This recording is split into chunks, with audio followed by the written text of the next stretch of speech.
নমো তচ্ছ ভগবতো অরহতো সম্মা সম্বুদ্ধস্স।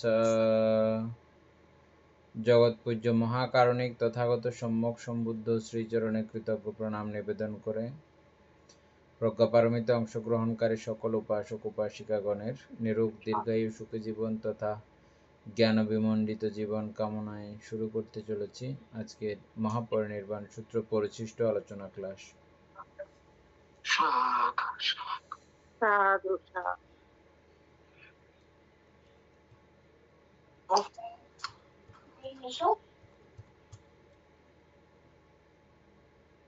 উপাসক শুরু করেন।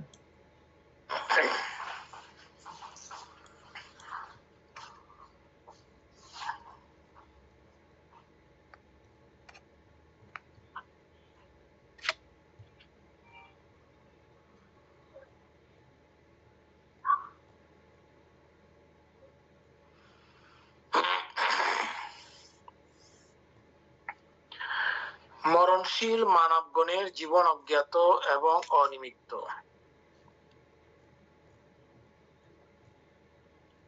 অর্থাৎ কখন কিভাবে জীবনাবসান ঘটিবে তার কোনো লক্ষণ অববোধ হয় না। জীবন ক্ষণস্থায়ী, ক্লেশপূর্ণ ও জরা ব্যাধি প্রভৃতিতে দুঃখ সংকুল। বন্যা অন্তর মঙ্গল।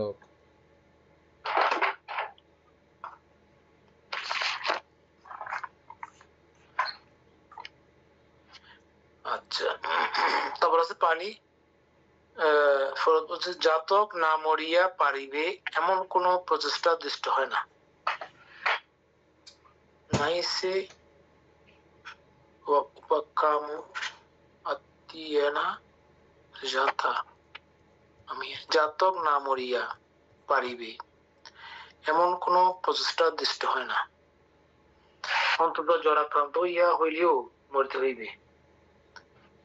প্রাণীগণ ঈদৃশ্য স্বভাব বিশিষ্ট। আচ্ছা, পাকা ফলসমূহের যেমন অনুক্ষণ পতনের সম্ভাবনা তেমনই জাত প্রাণীদেরও নিয়ত মরণ ভয় বিদ্যমান। আচ্ছা,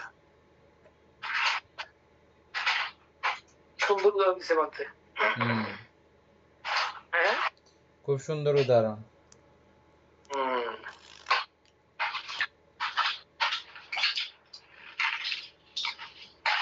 যেমন কুম্ভকার নির্মিত মৃৎভাজন বেদন দ্বারা সসীম, তেমন মানব জীবন ও মৃত্যু দ্বারা সসীম।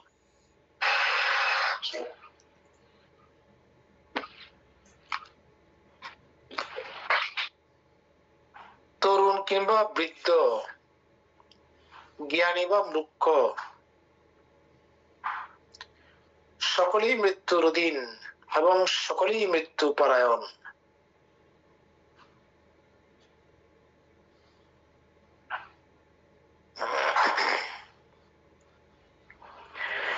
মৃত্যু পরে তো মানবগণের মরণ সময়ে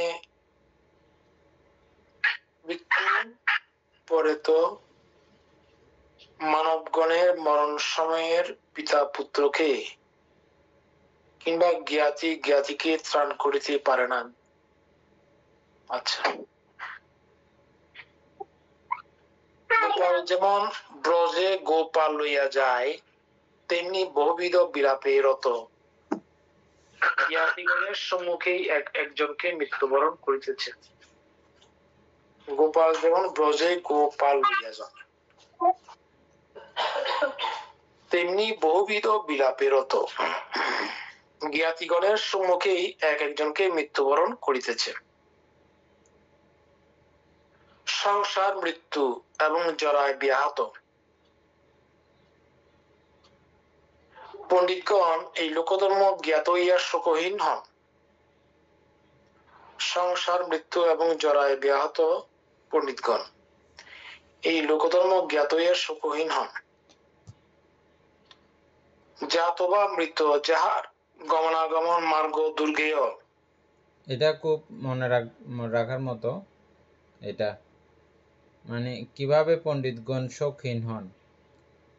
পণ্ডিতগণের কাছে শোক আসলেও তারা শোক কিভাবে সংবরণ করেন? পণ্ডিত দুই প্রকার, লৌকিক পণ্ডিত, লোকোত্তর পণ্ডিত। বানতে লোকোত্তর পণ্ডিতের কাছে শোক উৎপন্ন হবেই না, আর লৌকিক পণ্ডিতের কাছে শোক উৎপন্ন হইলেও সংবরণ করার খুব দারুণ এক ক্ষমতা থাকে। ওটাকে বানতে বৌদ্ধ ধর্ম জানার পরম লাভ বা চরম লাভ বলে আখ্যায়িত করেছেন পণ্ডিতগণ। মানে সবচেয়ে লাভের মধ্যে চরম লাভ এবং পরম লাভ, যে সর্ব অবস্থাতে নিশ্চল থাকা, নিশ্চল থাকতে পারা, এটাই বৌদ্ধ ধর্ম গবেষণার, বৌদ্ধ ধর্ম আচরণ করার এবং বৌদ্ধ ধর্ম পঠন পাঠন করা, পরিয়ত্তি ধর্ম অধ্যয়ন করার লাভ হচ্ছে যে এটা। অন্যান্য বানতে হ্যাঁ অনেকগুলো লাভ আছে, তবে সব লাভের থেকে এটা কিন্তু বড় লাভ। আপনি শোকিত টাইমে, শোকিত সময়ে নিজেকে প্রবোধ দিয়ে রাখতে পারা, মানে এটা সহজ বা সাধারণ কথা নয়। স্ব-উপলব্ধ হইলে বিষয়টা বোঝা যায় আর কি। এটা সেই লাইনের কথা, অত্যন্ত গুরুত্বপূর্ণ। সংসার, মৃত্যু এবং জরা ব্যাহত। সংসার, মৃত্যু, সংসার, মৃত্যু এবং জরায় ব্যাহত, এই কথা দুইটাই শুধু, বুঝছেন? সংসার, মৃত্যু।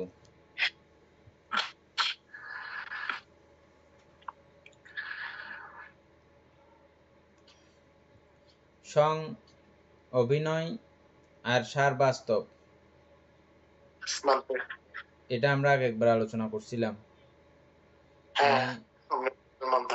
সংসারের যাবতীয় সবকিছুই অভিনয়, কিন্তু এটাকে আমরা প্রতিনিয়ত সার এবং বাস্তব মনে করি, এবং খুব বেশি বাস্তব মনে করি। এই জন্য সারাক্ষণ কাঁদি হাসি এই সংসারকে কেন্দ্র করে।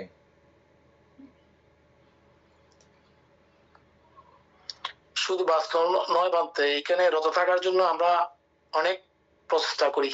হ্যাঁ দিবারাত্র দিবারাত্র এটার মধ্যে আমাদের দিনাতিক চলে, সকাল থেকে ঘুমের আগ পর্যন্ত অভিনয়, কিন্তু সব অভিনয়।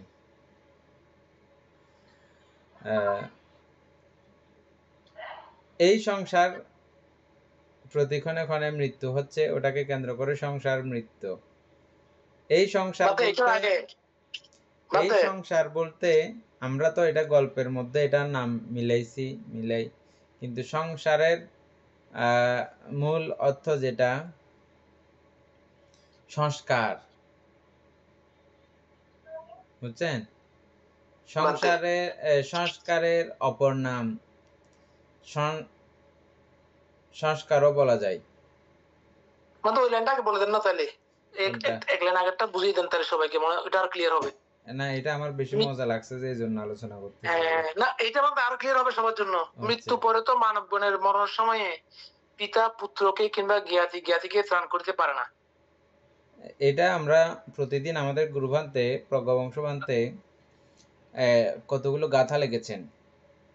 এই গাথাগুলো কেউ যদি প্রত্যেকদিন আলোচনা করে, প্রত্যেকদিন পঠন পাঠন করে, আবৃত্তি করে বন্দনার সময়, ওনার দেশনা লাগবে না, এগুলো ওনাকে পথ দেখাবে, পথ চালাবে।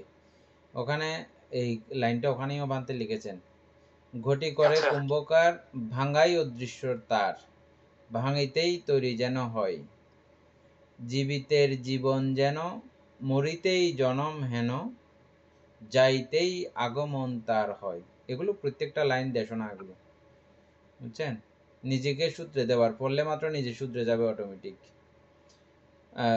রাখাল যেভাবে গরুর পালগুলোকে নিয়ে যায়, ঠিক সেভাবে মৃত্যুরাজ, এটা জাস্ট ওরকম তো মৃত্যুরাজ কিছু নাই, যা বুঝার স্বার্থে, বোঝানোর জন্য কথাগুলো এইভাবে এখানে লেখা হয়েছে। হ্যাঁ, মৃত্যু আমাদেরকে প্রতিনিয়ত, গরুকে যেমন দড়ি বাঁধিয়ে ডেয়ায় নিয়ে যায় বিলের মধ্যে ঘাস খাওয়ানোর জন্য, হাল চাষ করার জন্য নিয়ে যায় না রাখালে, ঠিক একইভাবে মৃত্যু আমাদেরকে, আমরা যেতে না চাইলেও গলার দড়ি দিয়ে টানি হলে নিয়ে যাবে, নাহলে কোয়াশ কোয়াশ বাড়ি মারি হলেও ও নিয়ে যাবে। ঠিক একইভাবে আমাদেরকেও এই মৃত্যু এভাবে নিয়ে যাবে, শত বাধা বিঘ্নতার মধ্যেও।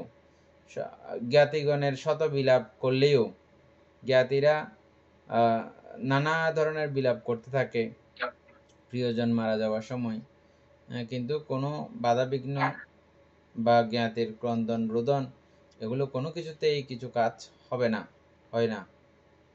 হ্যাঁ, তো এই কথা দিয়ে সেটা বোঝানো হয়েছে আর কি। উপরে একটা একটু একটু আলোচনা করলে ভালো হতো মনে হয়। জাতক না মরিয়া পারিবেন এমন কোন প্রচেষ্টা দুষ্ট হয় না। জাতক বলতে এখানে জাতি আসবে নাকি? না, জাতক বলতে আমরা আর কি, আমরা জাতক, জাতক মানে যারা জন্মেছে, যারা জন্মেছে, যারা জন্মেছে তাদের এমন কোনো রেকর্ড নাই, এমন কোনো নজির নাই তারা মরবে না। জরাক্রান্ত হইয়া হলেও মরবে, কিছু না হোক, কোনো সমস্যা না হোক, ও লাস্টে জরাক্রান্ত হইয়া হলেও মরবে। হ্যাঁ, না জাতক না লিখেও জাতি লিখলেও মানে চলে আসতো আর কি, সেটা আর কি। এগুলো পুরনো দিনের বাংলা ভাষা, ঠিক আছে, কিন্তু আমাদের কাছে এটা পুরনো মনে হইলেও তৎকালীন সময়ের জন্য এটা নতুন ভাষাই ছিল যখন এগুলো লেখা হয়েছে আর কি।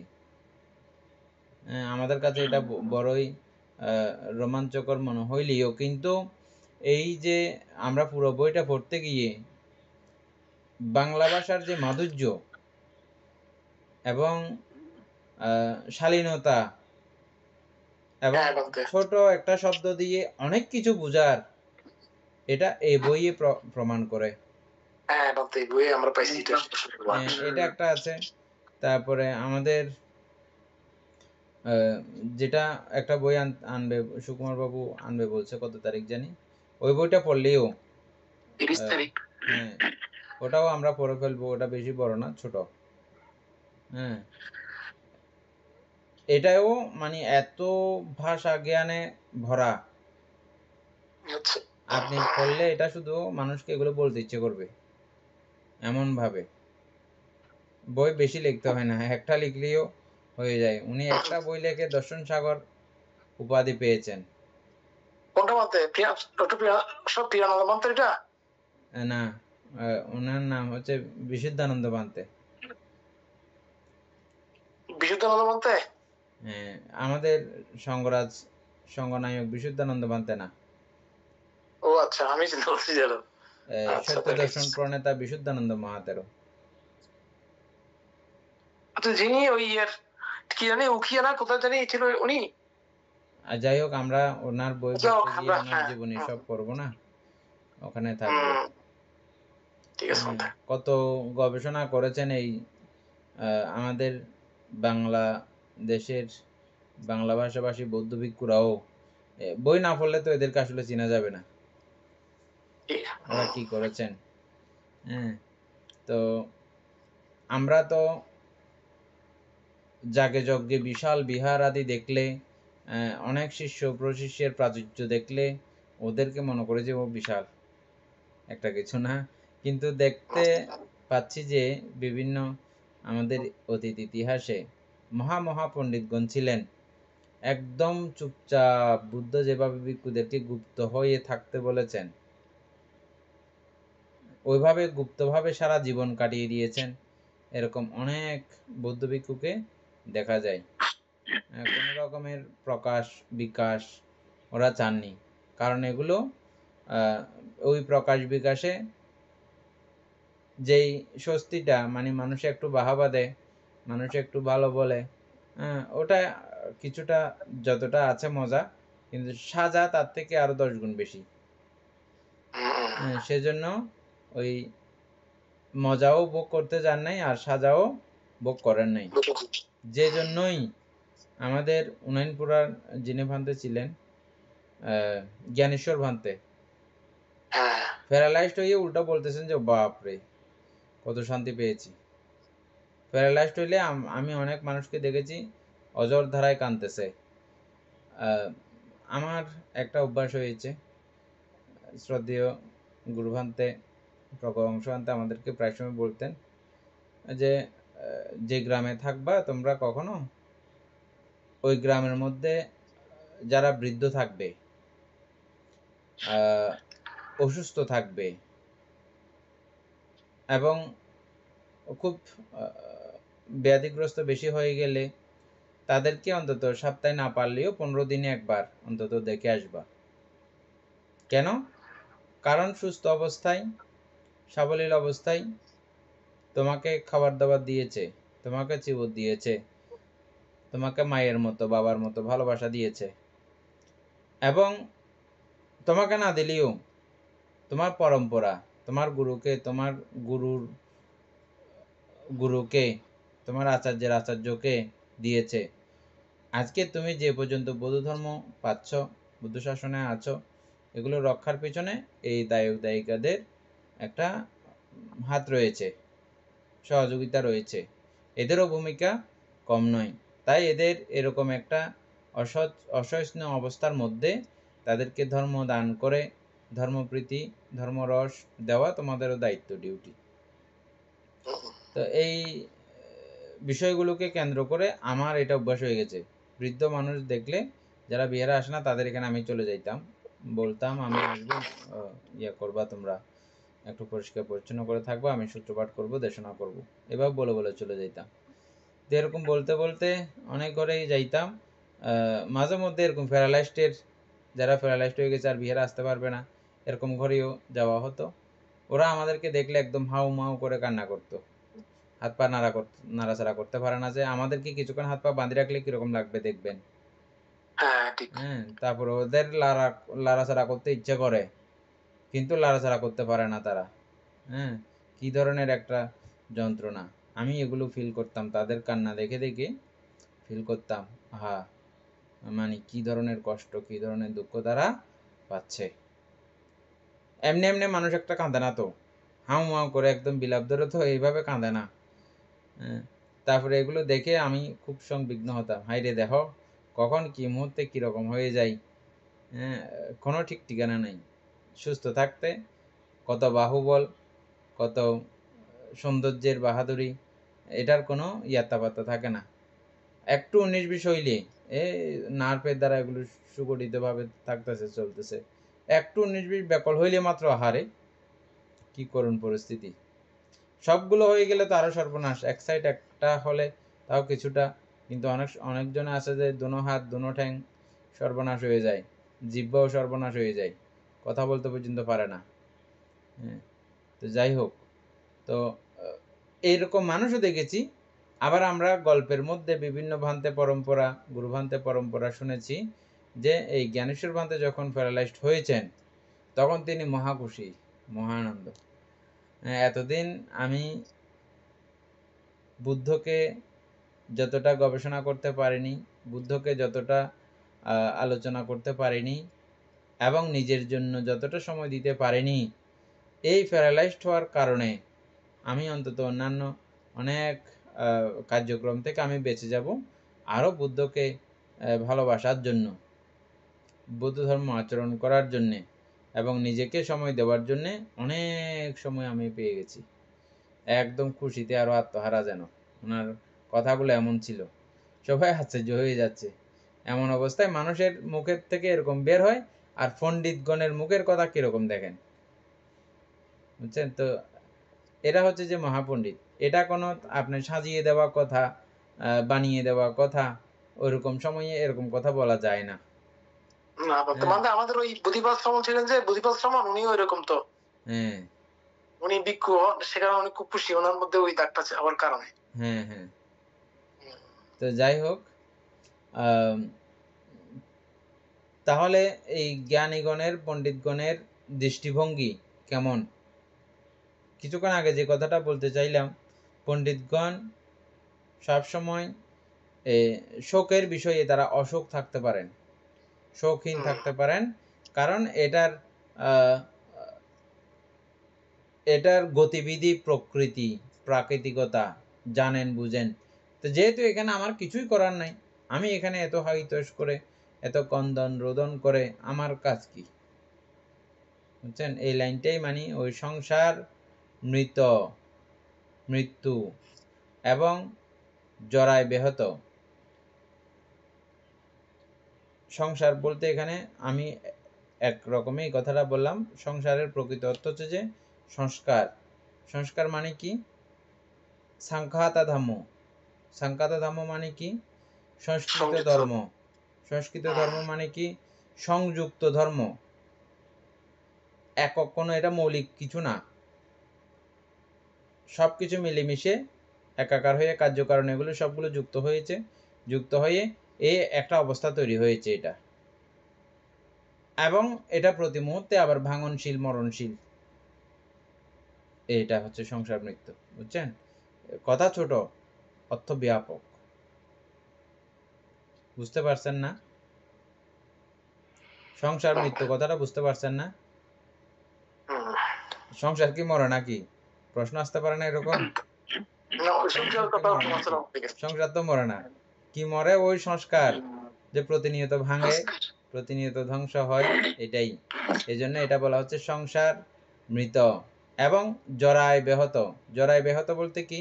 আমাদের দৈহিক অবস্থা যেরকম প্রতিনিয়তভাবে জড়িত হচ্ছে, ভেঙে যাচ্ছে, ভাঙনশীল, হ্যাঁ, ঠিক এভাবে সংস্কারও কিন্তু প্রতিনিয়ত জোড়া খণ্ডিত হচ্ছে, ভাঙে যাচ্ছে, খণ্ডিত হচ্ছে, ভেঙে যাচ্ছে, আমরা যেভাবে জেনে আসছি আর কি। হ্যাঁ, অভিধর্মের আলোকে আমরা যা জেনে আসছি, এই জরা দৈহিক জরাও বটে এবং এভরিথিং, পুরোটা যাবতীয় সবকিছু সাংকাতা ধাম্য আবার বিসংকারা হতে থাকে আপনা আপনি ভাবে।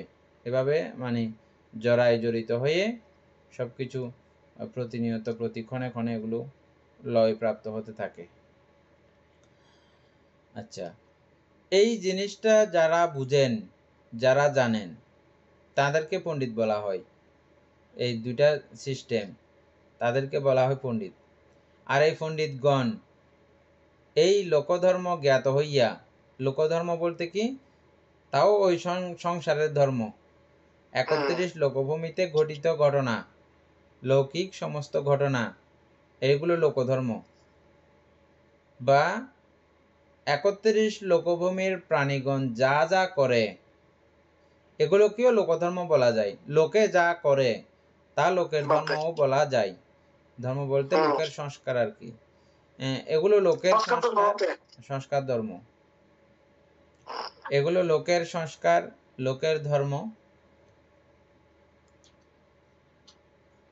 এগুলো পণ্ডিতগণ জ্ঞাত হইয়া থাকেন এবং জ্ঞাত হইয়া তারা সবসময় শৌখিন হন। শোক বলতে এখানে দুই সাইড বুঝতে হবে। আমরা আগেই এটা আলোচনা করছিলাম। যেমন আমরা তৃষ্ণা বলতে আমরা শুধু লোভটাকে বুঝি, এক সাইডে আমরা বুঝতাম না। রাগ এরকম না, বা তৃষ্ণা এরকম না। তৃষ্ণা দুই সাইড, উভয় সাইড। ওটা না পাওয়ার ইচ্ছা, এটা পাওয়ার ইচ্ছা, এর দুটাই কিন্তু তৃষ্ণা। এটা না পাওয়ার ইচ্ছা, এটা পাওয়ার ইচ্ছা, দুটাই কিন্তু তৃষ্ণার অন্তর্গত। ঠিক এখানেও শোক এবং শোকের বিপরীতে ওই দিন যেটা বললাম, অনেকেই এরকম করে বললে অনেক সময় দেশনা করতে করতে কিছু কিছু মানুষ আছে যে মাঝে মধ্যে আমরা অরণ্য যখন ছিলাম তখন একটা নেশার মধ্যে পড়ে যাইতো, কথা বলতে বলতে বলতে বলতে নেশাতে পড়ে যাইতো।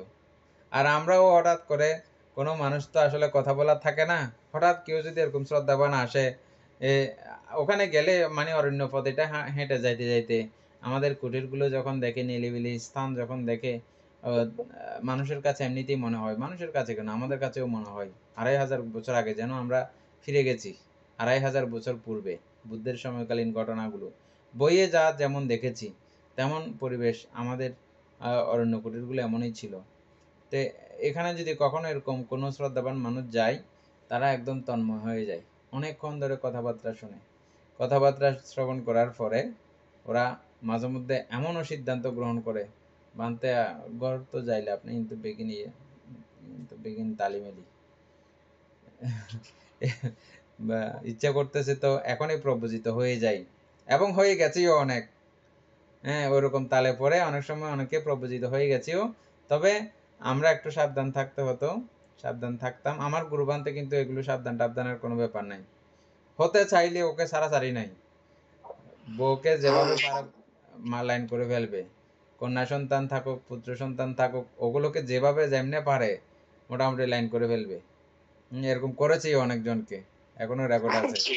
হ্যাঁ, তারপরে কিন্তু আমাদের বেলায় আমরা একটা সীমাবদ্ধতার মধ্যে থাকতাম। কথাটা এই জন্যই বলছি যে এই কথাগুলো এমন যে এক সাইড বুঝলে তখন সবকিছু উদাসীন হয়ে যেতে ইচ্ছে করে, কিন্তু সেই উদাসীনতাও যাতে আমার বর্তমান অবস্থান কে যেন বিঘ্ন হয়ে না যায়। আমি এটা করতে গিয়ে আবার এটাও শেষ করে দিলাম, যেটা করতে যাব সেটাও হবে না, এমন না। সব কিছু ঠিক রেখে মাধ্যমা পাটিপাদা, সব কিছু ঠিক রেখে মাধ্যমা পাটিপাদা।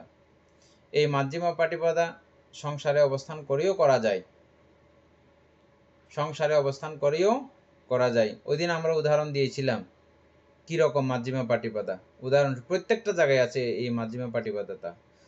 স্ত্রী, হ্যাঁ আমি আমার ধর্ম দায়িত্বে আমি বাইন্ডিং, আমার এভাবে সম্পর্ক, এবং আমার পুত্র সন্তানের সঙ্গে কন্যা সন্তানের সঙ্গে এরকম একটা সুমিষ্টতা, আমার আচার আচরণ, এদের প্রতি আমি অধিক স্বার্থান্বেষী হয়ে, স্বার্থপর হয়ে জীবনযাপন আমি করব না। অতি কামাতুর হয়ে, একদম কামান্ধ হয়ে এভাবে আমি জীবনযাপন করব না। আবার অবহেলা করে, তুচ্ছতাচ্ছিল্য করেও জীবনযাপন করব না। দুইয়ের মধ্যখানে মৈত্রীতে অবস্থান করা। মৈত্রী কিন্তু আপনার ইয়া নয়।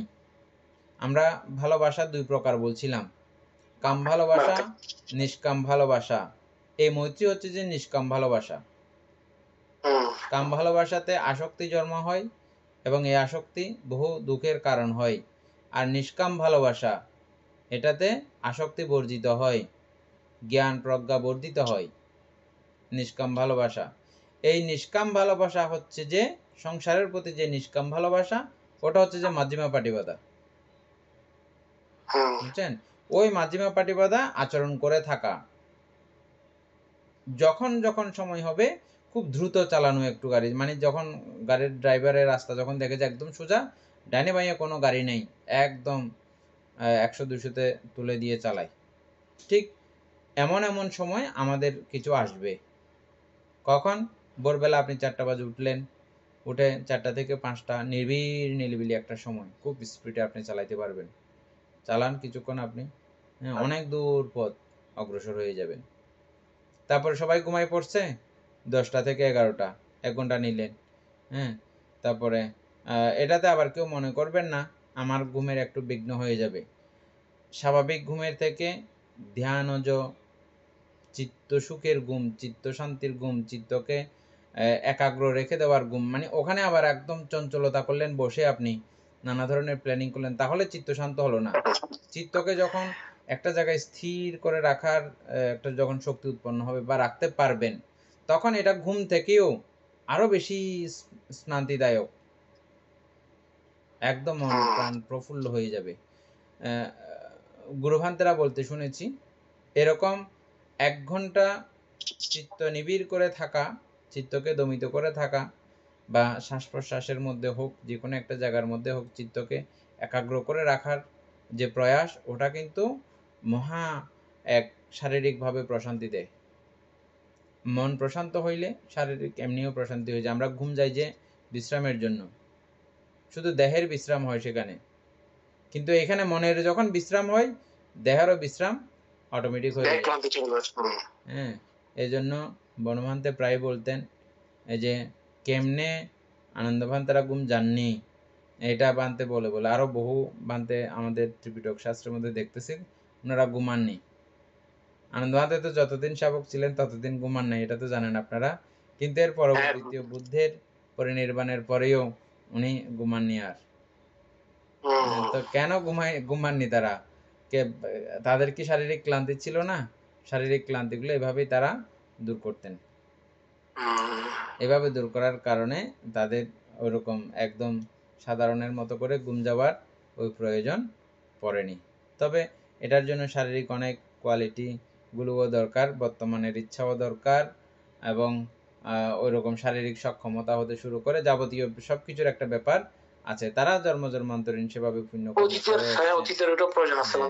আছে, এই জন্য তারা এটা পেরেছেন। মহাকাশ্যপ ভান্তে সারা জীবন তিনি শুয়ে ঘুমান নাই। ওনার যেহেতু যখন থেকে বুদ্ধের সঙ্গে দেখা তখন থেকেই ওনার দূতাঙ্গ 13টা সবগুলো পরিপূর্ণ ছিল।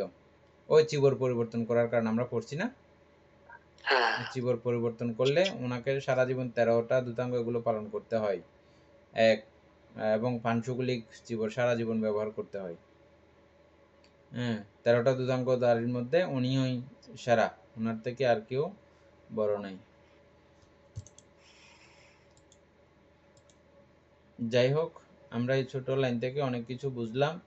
তা আমাদের কি করা উচিত? আমাদের জ্ঞানী হতে হলে জ্ঞানীগণ কি করেছেন, কিভাবে জ্ঞানী হয়েছেন এটা জানতে হবে। কিভাবে হয় জ্ঞানী? জ্ঞান কিভাবে উৎপন্ন হয়? প্রতিনিয়ত অনিত্য দর্শন করার মাধ্যমে। একদম গভীরে জ্ঞান, আমরা এখানে অনেক কিছু গভীরতম অনেক কিছু আলোচনা করেছি না, আমার তো ওগুলো মনে থাকে না, ওগুলো দরকার নেই। স্থূল অনিত্যতা থেকেই ক্রমান্বয়ে সূক্ষ্ম অনিত্যতা পর্যন্ত আপনি পৌঁছতে পারবেন।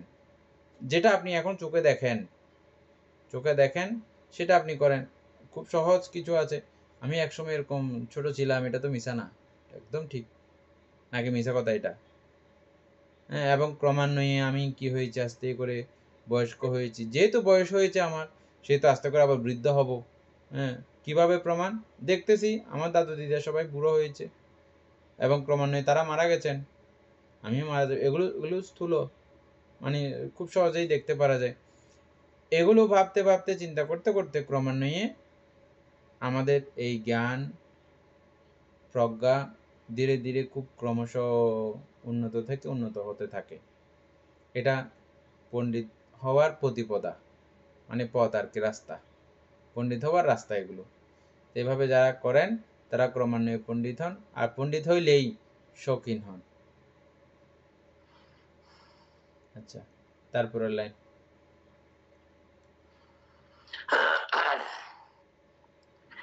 জাত বা মৃত যাহার গমনাগমন মার্গ দুর্গেয়,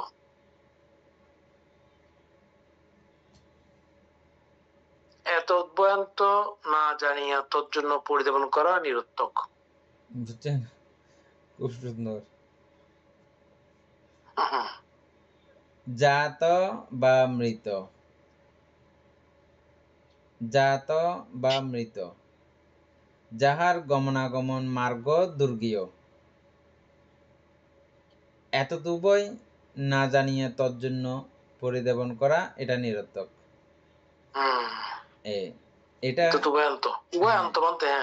এটা এই কথাটা আমাদের গুরুবান্তে সবসময় বলতে চান, আমাদের প্রজ্ঞা অংশান্তে আপনারা শুনেছেন প্রায় সময়। বান্তে এগুলো মানে বলতে চান যে বিষয়ে আমার পক্ষে জ্ঞাত হওয়া সম্ভব নয়, আমি মাথা ফাটে ফেললেও আমি এটা জানবো না। বুঝছেন? ওই বিষয় নিয়ে কোনো টানা হেঁচড়া করা উচিত না। আমার অতীত সম্পর্কে আমি কোনোভাবেও জানতে বুঝতে এখন পারবো না, অতদূর প্রাজ্ঞতা বিজ্ঞতা আমার মধ্যে নাই, এবং মৃত্যুর পরেও আমার জানার বোঝার এগুলো সবকিছু আমার বাইরে। এবং বুদ্ধ কাউকে স্বর্গের প্রলোভন দেখিয়ে, নরকের ভয় দেখিয়ে চতুরার্য সত্য ধর্ম প্রচার করতে ওনাকে দেখা যায়নি। এটা অত্যন্ত প্র্যাকটিক্যাল, আমরা এটা খুব ভালোভাবে দেখতেছি না, আগে দেখতেছি না। চতুরার্য সত্য একদম বর্তমানে প্রমাণ করে দেওয়া যাচ্ছে না সবকিছু। আমাদের এই দুঃখগুলো আমরা বর্তমানে দেখতে পাচ্ছি না। আগে যা দেখতে পেয়েছেন না পেয়েছেন, এখন বর্তমান অভিধর্মের আলোকে একদম পুরো পরিষ্কার না বর্তমানেই যে দুঃখগুলো দেখা যায়। হ্যাঁ, এবং এই দুঃখ আছে এটা আপনি একদম প্রমাণিত করেছেন, বুঝেছেন লৌকিকভাবে। এবং এই দুঃখের কারণ যে বুদ্ধ তৃষ্ণা বলেছেন, এটাও প্রত্যেকটা বিষয় রন্ধে রন্ধে আমাদের কি হয়েছে, প্রমাণ হয়েছে লৌকিকভাবে, যার যার জ্ঞান অনুযায়ী ততটুকু হয়েছে। হয়তো জয়দত্ত বাবুর মতো আমি বুঝবো না, সুকুমার বাবুর মতো আমি বুঝবো না, আবার আমি যে হয়তো বুঝবো কতগুলো আপনারা হয়তো বুঝবেন না, বা অনেকে আমরা সেগুলো হয়তো বুঝবো না। হ্যাঁ, এক একজনের পর্যায়ে এক এক রকম, যে যতটুকু অবগাহন করেছে সে ততটুকুই নিয়েছে আর কি। এর থেকে বাইরে তো আর নিতে পারবো না। এই গমনাগমন মার্গ এগুলো দুর্গেয়। দুর্গেয় মানে কি, জ্ঞাত হওয়া যায় না। যেগুলো জ্ঞাত হওয়া যায় না, ওই দোনো বিষয় না জানিয়া তজ্জন্য পরিদেবন করা নিরর্থক।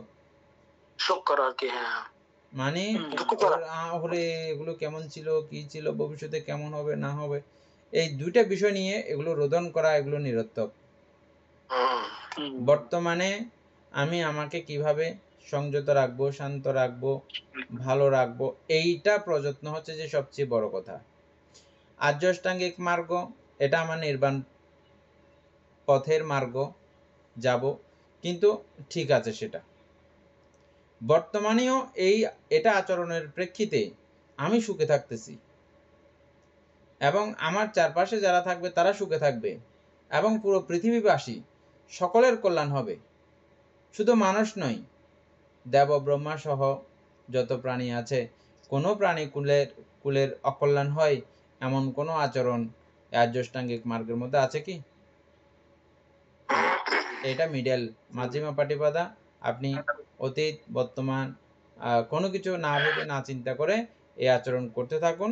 যে অবস্থানে আছেন সেই অবস্থানে ক্রমান্বয়ে আপনার যদি এরকম অনবদ্য মহাপারমী থেকে থাকে, তখন আপনি গৌরিক জীবন, সন্ন্যাস জীবন আসতে পারবেন। না হলে গৃহ অবস্থায় যে এই ধর্ম অধিগত করা যায় না এমন না। যদি হতো তাহলে শ্রাবস্তির মধ্যে আমরা 7 কোটি মানুষের মধ্যে 5 কোটি শ্রুতাপত্তি সক্রিতাগামী, অনাগামী, অরহৎ, দায়িকে যারা ছিল তারা সবাই শ্রুতাপত্তি সক্রিতাগামী, আর ভিক্ষু সংঘ ছিল অধিকাংশই অনাগামী এবং অরহৎ। বুদ্ধ উৎপত্তি কত মহাভাগ্যের ব্যাপার, হ্যাঁ, মহাপুণ্যের ব্যাপার। এগুলো শুনলে বোঝা যায় যে জায়গায় বুদ্ধ কত বছর ছিলেন, যে 21 বছর না? শ্রাবস্তির মধ্যে কত বছর? আমার মাত্র 50% মনে নেই। 25 বছর মনে হয়, 25 বছর না 21 বছর। এখানে পড়ছিলাম তো আমরা শ্রাবস্তি পড়তে গিয়ে। এবার তো পড়তে ভুলে গেছি। সবচেয়ে বেশি ছিল শ্রাবস্তিতে। হ্যাঁ, সবচেয়ে বেশি ছিল শ্রাবস্তিতে। এবং শ্রাবস্তি ছেড়ে যাওয়ার সময় আমরা খুব নিদারুণ একটা জিনিস দেখেছিলাম না? বুদ্ধ শ্রাবস্তিকে দেখেছেন। এই দেখা কোনো আসক্তিব্যঞ্জক হয়ে নয়, আসক্তিব্যঞ্জক হয়ে নয়। এখানে বহু বুদ্ধকৃত্য পরিপূর্ণ হয়েছে। বুদ্ধকৃত্য, যেই কারণে বুদ্ধগণের উৎপত্তি, সেটা এখানে বহুভাবে সংগঠিত হয়েছে। বহু মানুষ এই জায়গার মানুষ ধর্মজ্ঞান, ধর্মচক্ষু লাভ করেছে। তিনি গজনত্রে,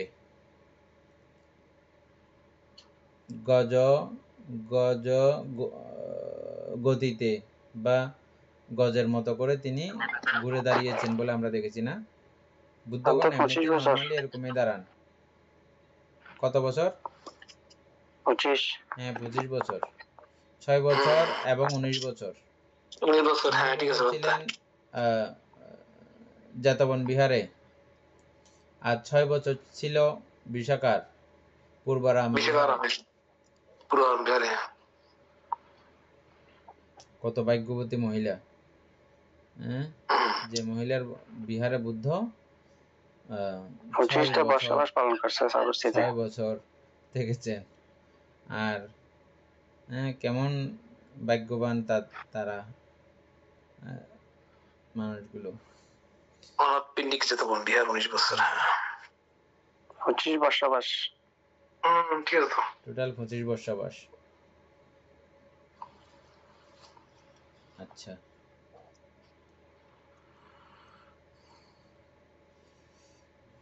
তা আমরাও অনেক ভাগ্যবান পুণ্যবান যে এখনো বুদ্ধের ধর্ম শাসনের ঠিক মধ্যাহ্নকাল, এখনো ধর্ম একটুও ক্ষত হয় নাই, ক্ষত বিক্ষত হয় নাই, এখনো পরিষ্কার এবং একেবারে স্বচ্ছ রয়েছে। তবে এই স্বচ্ছতা জানার জন্য অবশ্যই আমি মনে করি অভিধর্ম চর্চার কোনো বিকল্প নাই। অভিধর্ম চর্চা না করলে উনি যে কোনো সূত্র থেকে বা যে কোনো জায়গা থেকে উনি যদি পড়া স্টার্ট করে তাহলে যে কোনো জায়গাতে হুঁচট খাওয়ার সম্ভাবনা আছে। আর এটা আমাদের কাছেও মনে হয়েছিল, অভিধর্ম চর্চা করার পূর্বে মনে হয়েছিল এগুলো তো এখনকার মানুষও বুঝবে না, আমাদের কাছে এরকম মনে হয়েছিল। কিন্তু পরে দেখতেছি যে এগুলো প্রত্যেকটা বুঝার এবং খুব খুব নিবিড়ে ধ্যান যেভাবে করতে হয়, একটা চিত্তকে যেরকম বিতর্কের মধ্যে যেরকম করে ধরে চেষ্টা করতে হয়, ঠিক এভাবে প্রত্যেকটা শব্দ নিয়ে এখানে বিতর্ক করতে হয়, তারপরেই এটা অধিগত হওয়া সম্ভব। কিন্তু আমাদের কাছে প্রথম প্রথম মনে হয়েছিল যে না, এটা বোধহয় হবে না, এটা বোধহয় হবে না। তবে অনেক কষ্ট হয়েছিল তো আমাদের। হ্যাঁ, তবে সেটার অবদান কিন্তু এখন দেখতেছি যে ধর্মসঙ্গিনীও এটার অনেক কিছু আমাদেরকে সহজ করে দিয়েছে। ধর্মসঙ্গিনী পড়ার সময় আমাদের মনে হয়েছিল যে কিচ্ছু বুঝি নাই, কিন্তু পরবর্তীতে আমি এবারে যখন আলোচনা করতেছি ধর্মসঙ্গিনী কি যে সহযোগিতা করেছে এটা বলার মতো না। আরেকটা বিষয় হচ্ছে যে পাঠ্যান না বুঝলে, পাঠ্যানের কারিকুলাম না বুঝলে পুরো বৌদ্ধ ধর্মটা বুঝাইও ওনার পক্ষে অনেক কঠিন সাধ্য।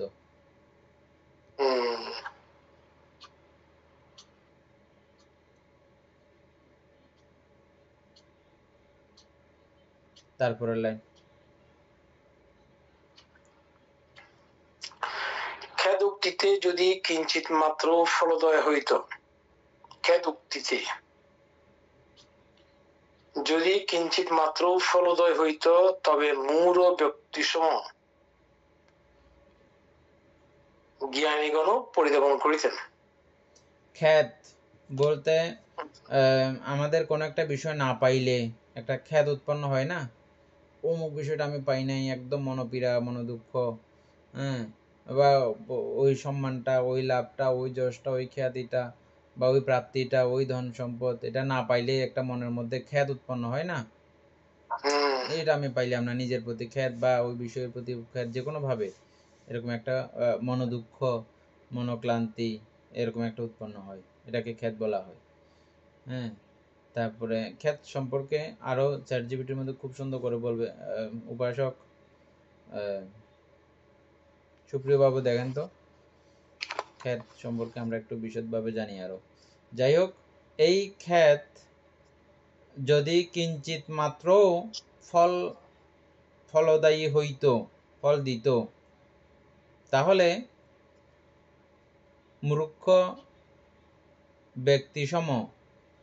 মূর্খ ব্যক্তিরা যেরকম খ্যাত করে, খ্যাত লইয়া হাই উতাস করে, ক্রন্দন করে, খ্যাতকে হেতু করে, ঠিক জ্ঞানীগণও পরিদেবন করিতেন, জ্ঞানীরাও এই খ্যাত করিয়া পরিদেবন করিতেন। নিচে একটা লিখছে কি, বিচক্ষণ নিজেদেরকেও মূরের সমান করিয়া পরিদেবন করিত, বুঝছেন? একই কথা আর কি, জ্ঞানী পণ্ডিত মূর্খের মতো করে হাইদাস করতেন আর কি, হাইদাস করতেন। তারপর লাইন, সুপ্রিয় বাবু রোদন পাইলে কিংবা বলিয়েন। শোকে হ্যাঁ, বলতে সুপ্রিয় বাবু পাইলে বলিয়েন তারপরে। আচ্ছা, রোদন কিংবা শোকে চিত্তে শান্তি আসে না, অধিকন্তু উত্তর উত্তর দুঃখই বাড়ে এবং শরীর জীর্ণ হয়। এই রোদন করিলে কখনো চিত্তে শান্তি আসে না, এটা আমরা প্রত্যেকেই বুঝি জানি। আসে না তো আসে না, অধিকন্তু আরো কি হয়, উল্টা হয় বলতে। উল্টা হয়ে যায়, দুঃখ বাড়বে এবং শরীরও জীর্ণ হবে। কারণ এখান থেকে তো সব সৃষ্টি হয় বলতে। আমাদের 50% রোগ খাওয়া দাওয়াকে কেন্দ্র করে, আমাদের ষড় ইন্দ্রিয়ের অসংযমতাকে কেন্দ্র করে 50%, হ্যাঁ বলতে। আর 50% হচ্ছে যে মনের কারণে, বুঝছেন, মনের কারণে দৈহিক রোগ হয়ে যায়।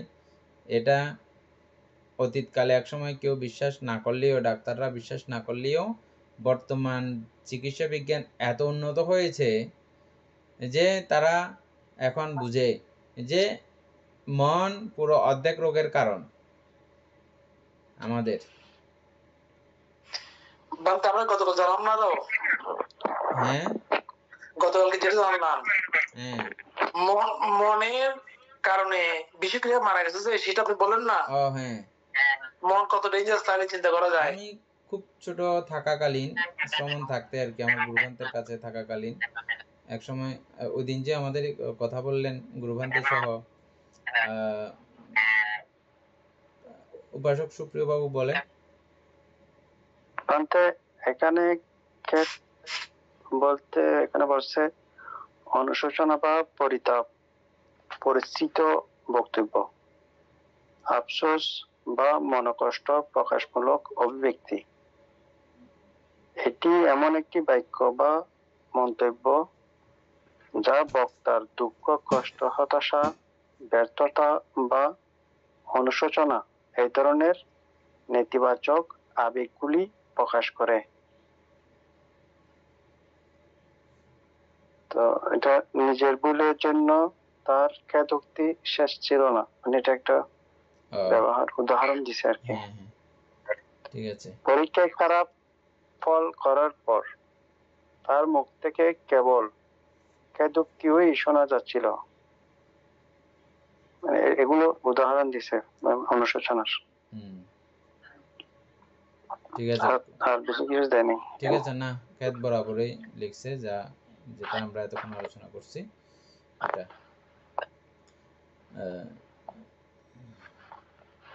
তারপরে এই ডাক্তার প্রভাত বড়ুয়া, যেটা ওই দিন আমি শেয়ার করছিলাম, আপনারা দেখছিলেন নিশ্চয় আলোচনাগুলো, আমাদের শ্রদ্ধেয় শঙ্করাজ ভান্তের বিষয়ে যা আলোচনা করেছিলেন, যে শুনেন নাই? তা আমার খুব ছোটবেলা থেকে ওনার দেখা, ওনার সঙ্গে দেখা, এবং ওনার ধর্মজীবন খুব সুন্দর। আমার গুরুভান্তের কাছে আসতেন বলেই আমাদের সঙ্গে দেখা হতো। তা আমাদের সঙ্গেও উনি জাতীয় কথাবার্তা বলতে খুব মানে ইয়ে ছিলেন, ইন্টারেস্টেড ছিলেন। আমরা যদিও বা তখন ছোট, খুব মানে ভালোবাসতেন এই কথাগুলো বলতে তিনি। একদিনের একটা কথা এখনো আমার মনে আছে, মন থেকে এই 50% রোগ হয়, এটা আমরা বইয়ে পড়ছি, কিন্তু ওটা তিনি প্রমাণ করে দেখিয়ে দিয়েছেন। আমরা যখন খাবার দাবার খাই, আমাদের যদি মন অসুস্থ থাকে, মনের অসুস্থতা কি? লোভ বেড়ে যাওয়া বা হিংসা বেড়ে যাওয়া বা অজ্ঞানগ্রস্ত থাকা, অজ্ঞানতা বোঝা না গেলেও লোভ এবং দ্বেষটা আমরা দুটোটা খুব সুন্দর করে বুঝতে পারি। যখন এগুলো যখন বাড়ে, এগুলো হচ্ছে মনের মহারোগ, বুঝছেন? আমরা মনে যে কষ্ট পাই, দুঃখ পাই, এগুলো এই দুই রোগের কারণে। শরীরে যেমন রোগ উৎপন্ন হলে শরীরে কষ্ট পাই আমরা, মনে রোগ উৎপন্ন হলেও মনে কষ্ট পাই, বুঝছেন? মনের রোগ হচ্ছে যে তিনটা, দুইটাকে খুব সুস্পষ্ট দেখা যায়, লোভ এবং হিংসা। মনটাকে দেখা যায় না। এটা যখন বাড়ে তখন এটা শরীরের সঙ্গে কিভাবে সম্পর্কিত করে দেখেন। উনি আমাদেরকে বুঝাই দিলেন যে যখন এই হিংসা বা লোভের আধিক্য হয়, আমরা খাদ্য খেলে খাদ্যগুলো ভালো রূপে উত্তম রূপে জীর্ণ হয় না, হজম হবে না। কোথায় কি সম্পর্ক দেখেছেন? কোথায় এটা লিভারের কার্যক্রম, কোথায় এটা মনের ফাংশন। তো এটা আপনারা প্র্যাকটিক্যাল করে নিতে পারবেন, আমি প্র্যাকটিক্যাল করি এটা। আচ্ছা আচ্ছা। তখন ওনার এই খাদ্য পরিপাক ঠিক মতো না হইলে ওনার গ্যাস্ট্রিক হবার সম্ভাবনা খুব অল্প দিনে, গ্যাসের প্রবলেম হয়ে যাবে। আর এই গ্যাসের প্রবলেম তখনও যদি তিনি সলভ করতে না পারেন এবং ওই সমস্যা যদি উনি কন্টিনিউ লালন করেন, কোন সমস্যা? লোভ এবং দেশের সমস্যা যদি তিনি কন্টিনিউ লালন করেন, তাহলে এটা আরও ক্রমান্বয়ে বাড়বে, বেড়ে এটা আলসারে পরিণত হবে এবং ক্যান্সারে পরিণত হবে। এটা এক সাইড। আবার এদিকে না গিয়ে অনেক সময় এই বদহজম থেকে হজম হচ্ছে না ঠিক মতো, তার মধ্যে আপনি আবার বিভিন্ন খানা দানা তারপরও খেয়ে যাচ্ছেন, চলছেন। ধনী মানুষরা যা করে আর কি, খাবার থাকে অ্যাভেলেবেল, খাবার খায়, টাইম বরাবর খানা খেতে থাকে, ক্ষুদা লাগুক না লাগুক টাইমলি খানা খায়। এই খাইতে খাইতে ওনার এটা হজম প্রক্রিয়া না হওয়ার কারণে ওনার এবার সুগারের প্রবলেম হয়, ডায়াবেটিস যেটাকে আমরা বলি। হ্যাঁ, এই সাইডেও যেতে পারে দুশ্চিন্তার কারণে, ওই সাইডেও যেতে পারে। দুশ্চিন্তা মানে লোভ এবং দেশের চিন্তা। হ্যাঁ, তাহলে এটা আস্তে করে যখন ইয়াতে যায়, ডায়াবেটিসের দিকে যায়, তখন আরও অনেক কিছু আমাদের প্রবলেম হয়ে শরীরের জিনিসপত্রগুলো নষ্ট হয়ে আমরা আস্তে করে মৃত্যুর দিকে চলে যাই। এবং আরও বহু ধরনের রোগ এই খাওয়াকে কেন্দ্র করে হয়ে যায়। আর এই খাবারকে সমস্যা করে দিচ্ছে কে? আমাদের মনের অসুখ, মনের ব্যারাম। মনকে সুস্থ রাখা কতটা জরুরি। আর এই মনকে সুস্থ রাখার জন্য আমাদেরকে চর্চা করতে হবে প্রতিনিয়ত অনিত্য চর্চা এবং দুঃখ চর্চা। দুঃখকে দেখার, দুঃখকে বুঝার, দুঃখকে প্রতি মুহূর্তে মুহূর্তে ফিল করার, অনুভব করার, এবং ওটা দেখে বুঝে শুনে, দুঃখ হইলেও ইয়ের কিতই বোধই জেনে আসেন বই থাক, ওভাবে না, মানে দুঃখ থেকে পরিত্রাণ লাভের একটা প্রয়াস এবং ওই দুঃখের দিকে পা না বাড়ানোর একটা প্রয়াস, এটা আমাদেরকে তৈরি করতে হবে। এবং অনাত্মা এটা ক্রমে ক্রমে বুঝার, দেখার প্রচেষ্টা করতে হবে। আমরা অভিধর্মে যা পড়েছি এগুলো সব বোঝার জন্য, অনিত্যকে বোঝার জন্য, দুঃখকে বোঝার জন্য, অনাত্মাকে বোঝার জন্য। আর্য অষ্টাঙ্গিক মার্গ আচরণ করলে এই অনিত্য দুঃখ অনাত্মা বুঝতে সোজা হয়, সহজ হয়। আর্য অষ্টাঙ্গিক মার্গ এটা আচরণ করা ছাড়া ওই গণ্ডিতে যতক্ষণ নিজেকে আনা যায় না, ততক্ষণ এই বিষয়গুলো দেখা যায় না, বোঝা যায় না। যতই আপনি এমনি আওড়ান না কেন, বলেন না কেন, ওই আচরণে যতক্ষণ আপনি নিজেকে সমর্পিত করবেন না, ততক্ষণ এগুলো বোঝা সহজ নয়। বুঝবেন? অসংযমীভাবে, দুশীলভাবে আপনি এগুলো বোঝা কোনোভাবেও সম্ভব না। সেজন্য আর্য অষ্টাঙ্গিক মার্গ আচরণ করার পরবর্তীতে আপনাকে কি দেওয়া হয়েছে? সমাধি, সম্যক সমাধি। তারপরে এই সম্যক সমাধি যখন ঠিকঠাক একাগ্র হবে, তখনই আপনার আর্য সত্য জ্ঞান চূড়ান্ত হবে। যাই হোক, সদ্ধর্মপ্রাণ প্রিয় উপাসক উপাসিকা বৃন্দ, আমরা আজকে কয়েকটা লাইন নিয়েও সুন্দর করে আলোচনা করলাম। এই আলোচনাগুলো এইভাবে আলোচনা করা, এটা শুধুমাত্র আপনাদের সঙ্গে যেই এটা সম্ভব হচ্ছে আর কি। কিন্তু অন্য কোথাও হলে এত ফ্রিতে, এত ইয়েতে করে স্বাধীনভাবে এই আলোচনাগুলো কিন্তু করা যায় না। তো এরকম একটা আলোচনা করতে গিয়ে আমার নিজেরও অনেক পুণ্য উৎপন্ন হয়েছে। হ্যাঁ, ধর্মদেশনা এমনই, যিনি করবেন ওনারও উপকার হয়, যারা শুনবেন তাদেরও উপকার হয়। হ্যাঁ, কেউ কিছু বলছে?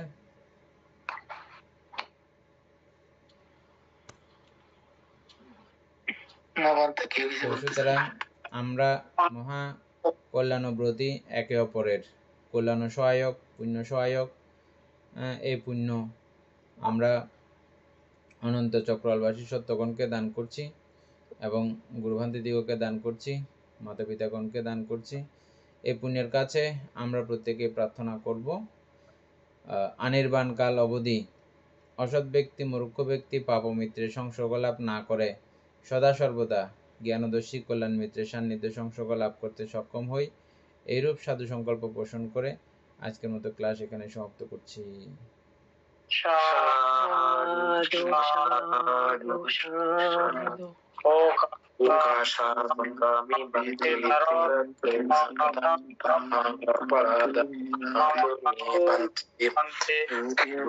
bhakti